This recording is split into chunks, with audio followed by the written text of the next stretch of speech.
और मैदान में उपस्थित झारखंड के हर कोने से संघर्षशील साथियों, आप सबको जोहार, जय भीम, लाल सलाम। आपने नारा दिया है झारखंड झुकेगा नहीं, इंडिया रुकेगा नहीं। हम सबका ये नारा है। हमें मालूम है कि झारखंड को झुकाने की ये जो कोशिश है, झारखंड को सताने की जो साजिश है, ये नई नहीं है, बहुत पुरानी है। जब से नया राज्य बना है तब से हम इसको झेलते आए हैं। आप याद करें वो दौर जब झारखंड अलग राज्य बना, अगर भारतीय जनता पार्टी का, आरएसएस का बस चलता तो झारखंड का नाम ही बिगाड़ करके रख देते और इस प्रदेश का नाम कर देते वनांचल।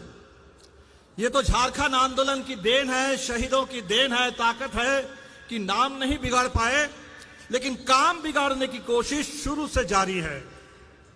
आप याद करें वो दौर जब नया राज्य बना और पूरे राज्य में एक खुशी का माहौल होना चाहिए था, लेकिन नया राज्य बनने के तुरंत बाद ईद के मौके पर इसी रांची के डोरंडा में गोली चलती है। बाबूलाल मरांडी के नेतृत्व में झारखंड में पुलिस राज थोपने की पूरी कोशिश होती है। तपकरा में कोयलकारों को लेकर के आंदोलन कर रहे आदिवासी भाई बहनों पर गोली चलती है, आपके कोडरमा के मरकच्चों में गोली चलती है। और वो दौर आगे बढ़ते बढ़ते 2005 के जनवरी महीने में झारखंड के नवनिर्माण के नायक कॉमरेड महेंद्र सिंह, उनकी हत्या हो जाती है। अगर हाल के दिनों को भी हम याद करें, 2014 से लेकर 2019 तक जब झारखंड डबल इंजन की मार झेल रहा था, उस दौर को अगर आप याद करें, यही पूरे झारखंड का इलाका है। 5वीं अनुसूची को लेकर के हमारे साथी पत्थलगड़ी का आंदोलन कर रहे थे और हमने देखा कि धड़ल्ले से सीडिशन एक्ट के तहत झारखंड के आदिवासियों के खिलाफ मुकदमे दर्ज किए। हमने देखा कि फादर स्टैन स्वामी, जो झारखंड से लेकर के पूरे देश में आदिवासियों की जल जंगल जमीन की लड़ाई, उसकी आवाज को बुलंद कर रहे थे, जेल में बंद आदिवासी कैदियों की रिहाई की आवाज बुलंद कर रहे थे, उनको उठा करके इस रांची से पुणे के जेल में डाला गया और पुणे के जेल में ही फादर स्टैन स्वामी शहीद हो गए। और ये वही दमन का दौर है जो आगे बढ़ते बढ़ते आप बिल्कुल चुनाव के मौसम में हेमंत सोरेन जी को जेल में डाला गया। यही हमने दिल्ली में भी देखा। दिल्ली के अंदर भी जेएनयू को बर्बाद करने की, बदनाम करने की पूरी कोशिश हुई। दिल्ली विश्वविद्यालय के अध्यापकों को जेल में डाल दिया गया। दिल्ली दंगे के झूठे मुकदमे में उमर खालिद से लेकर के कितने सारे नौजवान नेताओं को जेल में डाला गया। और ये दमन आगे बढ़ते बढ़ते अरविंद केजरीवाल जी को भी जेल में डाला गया।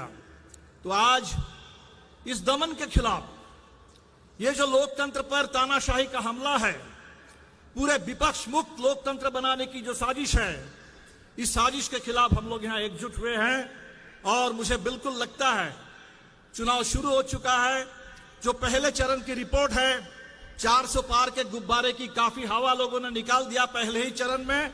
और जैसे जैसे ये चुनाव आगे बढ़ेगा, बिल्कुल तय है इस बार इस तानाशाही को मिटा के और इंडिया गठबंधन को विजयी बना करके, इंडिया की सरकार बना करके हम लोग दम लेंगे।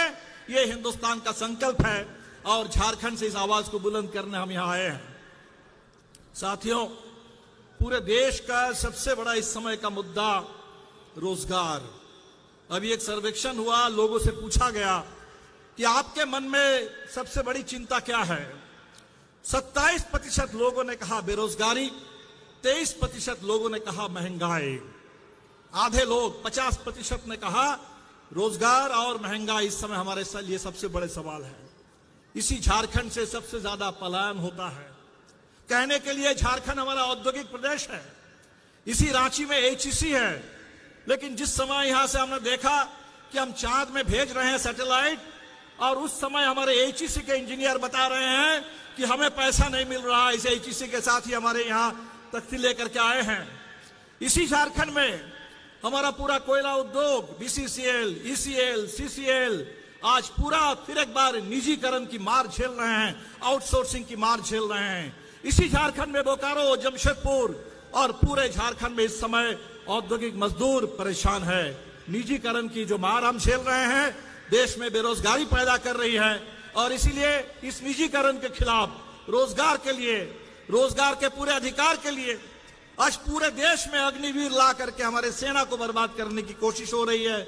नौजवानों की पक्की नौकरी पाने का जो अधिकार है, हमें खुशी है बिहार में कुछ समय के लिए महागठबंधन की सरकार बनी और करीब 5 लाख लोगों को पक्की नौकरी बिहार के अंदर देने का काम किया गया और झारखंड के अंदर भी यही काम आगे बढ़ाने की जरूरत है कि इस बार का चुनाव हिंदुस्तान के अंदर रोजगार के अधिकार को हासिल करने के लिए हिंदुस्तान के नौजवानों का चुनाव है। ये चुनाव संविधान को बचाने का चुनाव है। अभी हमने देखा कि हमारे नरेंद्र मोदी जी ने कह दिया, बंगाल में गए थे, वहां जाकर के कह रहे हैं कि 10 साल से जो आप देख रहे हैं ये ट्रेलर है, असली पिक्चर बाकी है। एक जगह कहीं जाकर के कह रहे थे कि अभी तो 10 साल में हमने सिर्फ स्टार्टर परोसा है, जो मेन कोर्स है भोजन का वो आना बाकी है। ये मेन कोर्स क्या है, ये असली पिक्चर क्या है? ये पूरे भारतीय जनता पार्टी के आनंद कुमार हेगड़े हो, ये अयोध्या के लल्लू सिंह हो, ये मेरठ वाले अरुण गोविल हो या ज्योति मिर्धा हो, एक के बाद एक भाजपा के नेता बता दे रहे हैं कि ये असली पिक्चर है कि बाबा साहब अंबेडकर के संविधान को खत्म करना चाहते हैं। और मोदी जी ने कहा गारंटी देते हुए कि बाबा साहब अंबेडकर भी आ जाएंगे तो इस संविधान को खत्म नहीं कर पाएंगे। भला बाबा साहब संविधान को खत्म करने के लिए क्यों आएंगे?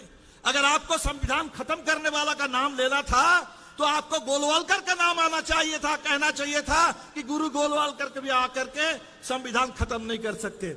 तो बाबा साहब के विचार हमारे बीच में हैं और संविधान को संविधान विरोधी ताकतों के चंगुल से आजाद करने के लिए बाबा साहब के विचार, भगत सिंह के विचार, इस देश के अंदर आजादी के आंदोलन के तमाम विचार हमारे बीच में हैं। इंडिया गठबंधन इन्हीं विचारों को आगे बढ़ाने के लिए आजादी, लोकतंत्र और इस देश का संविधान, जिस संविधान के तहत इस मुल्क को आगे बढ़ना है, उसकी हिफाजत करने के लिए हम लोग एकजुट हुए हैं। हम आपसे अपील करेंगे कि इस बार के चुनाव में बिहार और झारखंड को पूरी तरह से बदल दीजिए। 2014-2019 के रिजल्ट को पलट दीजिए, 2004 को वापस ले आइए फिर एक बार, और अब की बार 2004 झारखंड में भी आपके सामने लोकसभा के चुनाव है और मुझे मालूम है गांडे से कल्पना जी को उपचुनाव में भी लड़ना है। ठीक जैसे बिहार में भी अगियाओं से हमारे दलित साथी विधायक को उनकी सदस्यता खारिज कर दी गई, हमें भी एक उपचुनाव लड़ना है। ये दोनों उपचुनाव में और पूरे चुनाव में इंडिया गठबंधन को भारी रूप से विजयी बनाए। एक एक वोट दे करके तानाशाही पर चोट कीजिए, एक एक वोट दे करके लोकतंत्र की हिफाजत कीजिए, संविधान को मजबूत बनाइए, मुल्क को मजबूत बनाइए, इंडिया गठबंधन को विजयी बनाइए। बहुत बहुत शुक्रिया। जोहार, जय भीम, लाल सलाम।